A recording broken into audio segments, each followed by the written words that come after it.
जय श्री राम। जय हनुमान। जय कष्टभंजन देव। जय नीम करौली बाबा।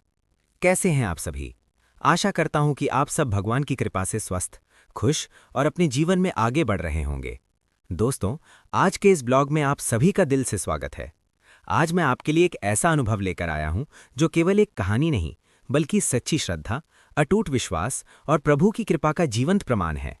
ये अनुभव हमें ये सिखाता है कि जब इंसान पूरी तरह टूट जाता है और हर रास्ता बंद नजर आता है, तब भी अगर वो सच्चे मन से भगवान को पुकारे तो चमत्कार अवश्य होता है।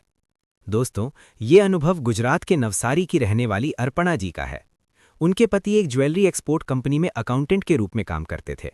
उनका जीवन बिल्कुल सामान्य और खुशहाल चल रहा था।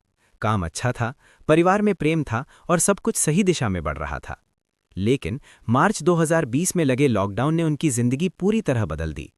जनता कर्फ्यू के अगले ही दिन उनके पति को ऑफिस से 15 दिनों की छुट्टी मिल गई। शुरुआत में यह अच्छा लगा क्योंकि उन्हें अक्सर छुट्टी नहीं मिलती थी, लेकिन उसी दिन अचानक उन्हें तेज बुखार आ गया।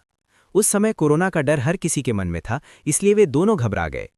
डॉक्टर ने जांच के बाद कहा कि ये केवल तनाव और डर का असर है, लेकिन उनके पति के मन में डर घर कर गया। धीरे धीरे ये डर इतना बढ़ गया कि वो हर समय यही सोचने लगे कि उन्हें कोई गंभीर बीमारी हो जाएगी और उनकी मृत्यु हो जाएगी। उनका व्यवहार बदलने लगा। ऑफिस दोबारा शुरू हुआ तो भी वो डरे हुए रहते।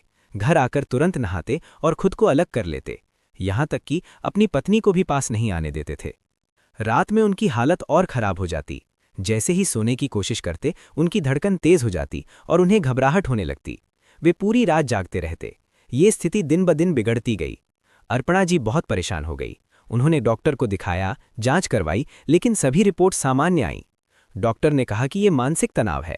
इसी बीच किसी ने सलाह दी कि हनुमान चालीसा का पाठ करें। अर्पणा जी ने तुरंत ये शुरू कर दिया। वो रोज श्रद्धा से पाठ करने लगी, लेकिन उनके पति ने इसमें कोई रुचि नहीं दिखाई। उन्होंने बहाने बनाए और साफ मना कर दिया। अर्पणा जी ने हार नहीं मानी। उन्होंने एक कॉपी में पूरी हनुमान चालीसा लिख कर दी, लेकिन फिर भी उन्होंने पढ़ने से इनकार कर दिया। समय बीतता गया और उनकी हालत और खराब होती गई। वो चिड़चिड़े हो गए, छोटी छोटी बातों पर गुस्सा करने लगे और घर का माहौल भी तनावपूर्ण हो गया। इसी बीच एक दोस्त ने सुझाव दिया कि वे सारंगपुर जाकर कष्टभंजन हनुमान जी के दर्शन करें, लेकिन जैसे ही ये बात उनके पति के सामने आई, वो गुस्से में आ गए। उन्होंने साफ मना कर दिया और यहां तक कह दिया कि अगर उन्हें जबरदस्ती ले जाया गया तो वो खुद को नुकसान पहुंचा सकते हैं। ये स्थिति बेहद डरावनी थी। इसके बावजूद अर्पणा जी का विश्वास नहीं टूटा। उन्होंने अपने भाई के साथ मिलकर एक योजना बनाई और भगवान से प्रार्थना की, हे प्रभु, मुझे अपने पास बुला लो और मेरे पति को ठीक कर दो। आखिरकार एक दिन उन्होंने किसी तरह अपने पति को साथ लेकर यात्रा शुरू की। लंबा सफर तय करने के बाद वे सुबह मंदिर पहुंचे। मंगला आरती छूट गई, लेकिन उन्होंने सोचा कि श्रृंगार आरती में दर्शन कर लेंगे। मंदिर पहुंचने के बाद भी उनके पति अंदर जाने को तैयार नहीं थे। वो बाहर ही खड़े रहे। अर्पणा जी अकेले मंदिर के अंदर गईं। आरती शुरू हुई और उनकी आंखों से आंसू बहने लगे। उन्होंने पूरे मन से प्रार्थना की, हे प्रभु, मैं इतनी दूर से आई हूं, मेरे पति को ठीक कर दो, उन्हें अपनी शरण में ले लो। आरती समाप्त होने के बाद वो बाहर आईं और अपने पति से एक बार दर्शन करने की विनती की। जो व्यक्ति मंदिर के पास तक आने को तैयार नहीं था, वो अचानक अंदर चला गया। जैसे ही उनकी नज़र भगवान की मूर्ति पर पड़ी, वो जोर जोर से रोने लगे। ऐसा लगा जैसे उनके अंदर का सारा डर और तनाव बाहर निकल रहा हो। कुछ देर बाद वो शांत हो गए और वहीं खड़े खड़े हनुमान चालीसा का पाठ करने लगे। करीब आधे घंटे तक वो भगवान की मूर्ति को देखते रहे। ये पल किसी चमत्कार से कम नहीं था। मंदिर से बाहर आने के बाद उनके पति पूरी तरह बदल चुके थे। उनका डर खत्म हो गया था, उनका व्यवहार सामान्य हो गया था और उनके चेहरे पर शांति साफ दिखाई दे रही थी।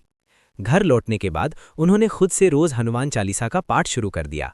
धीरे धीरे उनकी सारी परेशानी खत्म हो गई और जीवन फिर से पहले जैसा खुशहाल हो गया।